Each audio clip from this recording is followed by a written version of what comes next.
राधा स्वामी जी साध संगत जी, इस जीवन की 4 अवस्थाएं हैं।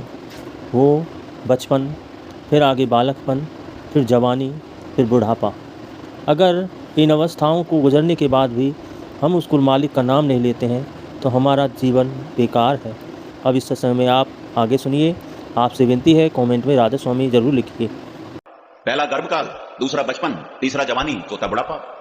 आप फरमाते हैं ये जीव थी आया, अब शरीर में जान नहीं रही, फेफड़ों में इतनी ताकत नहीं रही इसकी कि हवा भर सकें और कुछ बोल सकें। बोलता है तो ऐसे लगता है साथ में पताल में से कोई आवाज आ रही है, सपत पताल की बाणी। और दूसरी बात आपने कहा कुंडर केस कुसमते धोले। कुसम का फूल बहुत ही सफेद रंग का होता है और आप फरमाते हैं उससे ज्यादा सफेद तो अब इसके बाल आ गए। और बाल सबसे पहले कानों की तरफ से सफेद आते हैं। क्यों? क्योंकि बुढ़ापा आकर आवाज लगाता है कि तेरा बचपन चला गया, जवानी चली गई, उसमें जो गुनाह हो गए कम से कम उन्हें तो धोने की कोशिश करें। हम जितने यहां बैठे हैं, क्या हमें नहीं पता कि हमने अपने मां बाप से छुपकर क्या किया, अपनी औरत अपने आदमी से छुपकर क्या किया? सब कुछ पता होने के बावजूद फिर भी बंदा अपनी आंखें मूंद लेता है। क्यों? क्योंकि अंदर अपने गुनाह नजर आते हैं और जब तक अपने गुनाहों पर निगाह टिकती नहीं, जीवन बदल नहीं सकता। बंदे की आदत है दूसरों के गुनाह देखना। आपका शरीर बहुत सुंदर हो, कपड़े भी आपने बड़े बेशकीमती पहने हो, मक्खी को तो कोई वास्ता नहीं उसकी कीमत का। मक्खी तो केवल ये देखती है गंदगी कहां पर लगी है। इसी तरह कईयों की निगाह दूसरों की कमियों पर खड़ी रहती है। अपना जीवन हाथ से निकलता जा रहा है, उसकी कोई फिक्र नहीं। और जबकि अब हमें चाहिए कि अपने जीवन में परिवर्तन लाएं, कर्म बदलें, अपनी रहनी बदलें।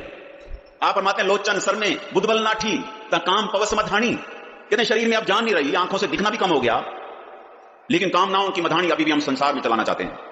क्यों? क्योंकि शरीर बूढ़ा होने से कामना बूढ़ी नहीं होती, लोभ बूढ़ा नहीं होता, उल्टा और जवान होते हैं। संसार की सरकारों ने तो हमें 60-65 सालों में रिटायर कर दिया। अब प्रार्थना करें कि ये शरीर रिटायर होने से पहले पहले मन वासनाओं से रिटायर हो जाए, क्योंकि मन कभी भी रिटायर नहीं होता। मन को मारना था गुरु के शब्द ने, गुरु के ज्ञान ने, उसे हम ऊपर से गाते हैं। जो काम मन करके करेंगे अंदर संस्कार भी तो उसी के बनेंगे। अब हम विचार करें, जितना मन करके हम सिनेमा देखने जाते हैं या दुनिया के काम काज को अंजाम देते हैं, क्या उतना मन करके हम भजन बंदगी करते हैं? क्यों? क्योंकि कामनाओं की मधानी अभी भी हमारी संसार में चलती है।